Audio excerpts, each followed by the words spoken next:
안녕하세요. 책 읽는 아줌마 엔다줌마입니다. 오늘도 김성호 작가님의 6일 약국 갑시다를 낭독해 보면서 여러분들과 함께 귀한 깨달음 얻을 수 있었으면 좋겠습니다. 낭독 시작하겠습니다. 성공의 열쇠를 만드는 시간, 위기. 약국을 경영하던 중 청소기 제조업체인 영남산업을 인수하게 되었다. 영남산업은 LG전자의 청소기 부품과 일부 조리품을 납품하는 1차 협력 업체였다. 주위에서는 약사 출신이 무슨 제조업이냐는 시선이 팽배했다. 아무튼 사업을 시작하고 보니 제조업이 노력과 정성에 비해 마진율이 형편없었다. 게다가 수입에 상관없이 어마어마한 금액을 들여 끊임없이 새로운 설비를 갖춰야 했다. 한마디로 이윤이 별로 남지 않는 장사였다. 생소했던 분야에 대해 조금씩 눈을 뜨자 문득 제조업하는 사람들이 애국자라는 생각이 들었다. 열악한 근무 조건과 힘든 노동에도 제품을 수출하여 달러를 벌어오는 것은 물론 제조업에 생계가 걸린 가장들이 많았기 때문이다. 애국자들이 잘 먹고 잘 살기 위해서는 일단 물량 확보가 시급했다. 회사의 성장을 위해서라도 기필코 많은 물량을 받아야 했다. 그런데 청소기 부품 중에는 돈이 되는 아이템과 인건비도 나오지 않는 아이템이 있었다. 그래서 귀찮은 아이템은 맞지 않고 돈이 되는 아이템을 맡으려는 물밑 경쟁이 치열했다. 직원들은 새로 부임했으니 식사라도 한번 하면서 안면을 트는 것이 좋겠다고 했다. 나 역시 그 의견에 동의했다. 말 그대로 가벼운 식사야 마다할 것이 없었지만 그 이상은 원하지 않았다. 나는 접대가 아닌 정성과 품질 그리고 정확한 납품일로 인정받으리라 마음먹었다. 이는 지금까지 내 생존 방법이자 성공의 중요 요소이기도 하다. 때마침 LG전자에서는 윤리 경영을 강조하며 접대나 선물을 받지 않는다고 했다. 나는 내 스타일대로 전공법을 쓰기로 하고 직원들에게 다른 업체들이 맞지 않으려는 아이템을 받아오라고 일렀다. 아이고마 사장님, 요즘 누가 그런 일 할락합니까? 그리고 그렇게 사업했다가는 우리 공장 문 닫고 맙니다. 남들보다 더 잘해줘도 물품을 받을까 말까 한데 지금 뭐 하는 깁니까? 가뜩이나 약사 출신이라는 것도 못 믿어온데 품만 팔고 돈이 되지 않는 아이템을 잡아오라니 직원들이 반가울 리 없었다. 하지만 직원들의 불만을 뒤로하고 경쟁 업체들이 취급하지 않으려는 부품들을 받아와 아이템을 늘려나갔다. 아마도 경쟁사들은 귀찮은 아이템을 알아서 처리해주니 고맙다고 생각했을지도 모른다. 하지만 최후에 웃는 자가 진정한 승자이다. 누가 웃게 될지는 지켜볼 일이었다. 그러나 문제는 우리 회사의 직원들이었다. 하나 둘 불만의 목소리가 터져 나오기 시작한 것이다. 그때마다 나는 이렇게 얘기했다. 우리한테 자꾸 발을 담그게 해서 LG전자를 늪에 빠뜨리는 기다. 그렇게 한번 넣은 발은 쉽게 빼지 못한다. 일명 늪 작전이었다. 6개월이 지나자 아이템을 공급해주는 LG전자의 시선이 달라졌다. 사실 LG전자에서도 자잘한 아이템들은 계륵과 같은 존재였을 것이다.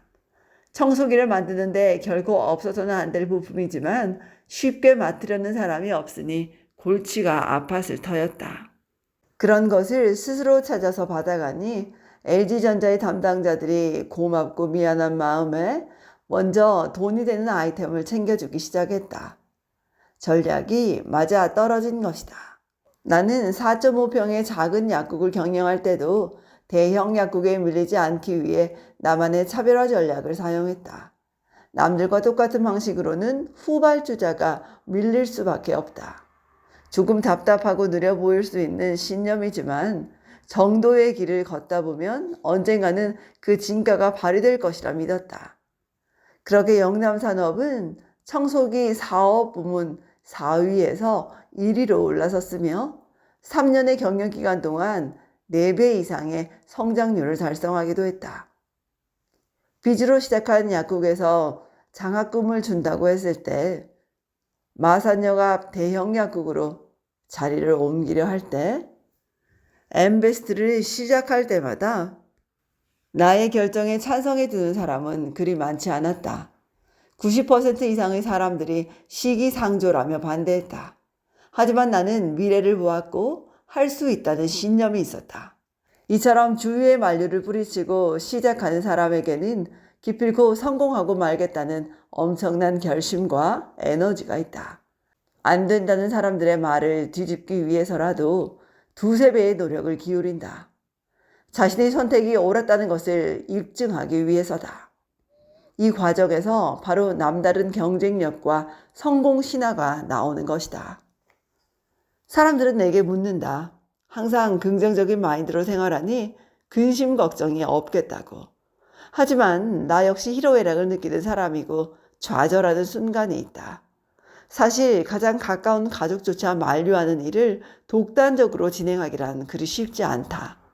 약국에서 제조업체 그리고 온라인 교육까지 업종을 변경하며 사업을 확장할 때 가족과 직원들에 대한 책임감으로 밤잠을 못 이룬 날도 많았다. 하지만 나 혼자가 아니었기에 아무리 어려운 상황에서도 쉽게 포기할 수 없었다. 오히려 위기가 닥칠 때마다 정신을 바짝 차리기 위해 안간힘을 썼다. 좌절하고 원망하기보다는 미래에 대한 준비와 부족함을 보충하는 계기로 삼았다. 이런 과정을 통해 성공의 열쇠를 쥐었다고 믿는다. 나는 예상치 못한 어려운 상황에 부딪힐 때마다 마음을 강하고 담대하게 만들어주는 여호수아 1장 9절 말씀을 되새긴다. 마음을 강하게 하고 담대히 하라. 두려워 말며 놀라지 마라. 내가 어디로 가든지 내 하나님 여호와가 너와 함께 하느니라. 불굴의 도전 정신으로 위기를 돌파한 사람. 영남 산업의 사장으로 취임한 지 3개월쯤 지나 LG전자로부터 공문이 왔다. LG전자에서 주관하는 중국, 일본 관련 업체 견학 프로그램에 협력업체 대표로 참가하라는 내용이었다. 참가 인원은 총 12명이었다. 나를 제외한 11명의 생활권은 경남이었기에 김해공항에서 출발하고 서울에 사는 나는 김포공항에서 합류해 중국 천진으로 출발하기로 했다. 그때까지만 해도 제조업이 익숙지 않았기에 해외 업체 견학은 견문을 넓힐 좋을 기회였다. 게다가 내 생의 첫 해외여행이기도 했다. 출국 시간에 맞춰 일찌감치 김포공항으로 나갔다. 얼마 지나지 않아 11명의 일행이 도착했다. 그런데 출국 수속을 밟던 LG 담당자가 컨설팅 회사 직원과 함께 달려왔다. 김 사장님, 어쩐데요? 비행기 표가 없어졌습니다. 무슨 말인지 몰라 황망한 표정으로 바라보니 항공사의 착오로 김해공항에서 탑승한 11명의 좌석만 예약됐다는 것이다. 설상가상으로 중국 천진으로 가는 항공기의 전 좌석이 매진되었다. 난감해하는 담당자와 해명하는 항공사 직원, 그리고 항의하는 일행들로 일대 소란이 벌어졌다. 출국 시간은 다가오는데 별다른 방법은 없고 서로 책임만 전가하는 상황이 반복됐다. 사태는 수습해야겠기에 내 걱정은 말고 잘 다녀오라는 인사로 일행을 보냈다. 미안해하는 일행을 화난 얼굴로 배웅하기는 했다. 그런데 막상 출국장을 빠져나간 그들의 뒷모습을 보자 다리에 힘이 풀렸다. 잔뜩 기대했던 첫 해외여행이 무산된 허탈한 마음에 한참을 멍하니 대기실에 앉아 있었다. 가족들에게도 7일 후에 돌아온다며 떠난 길이었다. 그대로 돌아가기에는 창피하기도 하고 억울하기도 했다. 어떻게든 방법을 찾아보기로 했다. 일단 항공사 창구로 찾아가 자초지종을 설명했고 중국 천진행 티켓을 달라고 요구했다. 그러나 직원은 남은 티켓이 없다며 한마디로 거절했다. 항공사의 실수로 벌어진 일인데 무조건 안 된다고 하니 더욱 답답했다. 무슨 일이 있어도 중국을 가야 하니 보상할 방법이라도 찾아봐 달라고 말하자 그제야 직원은 여기저기 알아보기 시작했다. 하지만 천진행 항공권은 끝내 구할 수 없었다. 항공사 직원은 1시간 후에 출발하는 북경행 티켓이라도 괜찮겠냐고 물어왔다. 북경이라면 중국 아닌가. 어찌됐든 중국 땅을 밟고 보자는 생각에 흔쾌히 수락했다. 중화항공이긴 하지만 주변에 한국인 4분이 함께 앉게 되십니다. 북경공항 대한항공 사무실에도 연락을 취해 놓을 테니 필요한 도움을 받으세요. 항공사 직원의 안내와 함께 티켓은 받아들었지만 해외여행 경험이 없던 탓에 출국 절차를 몰랐다.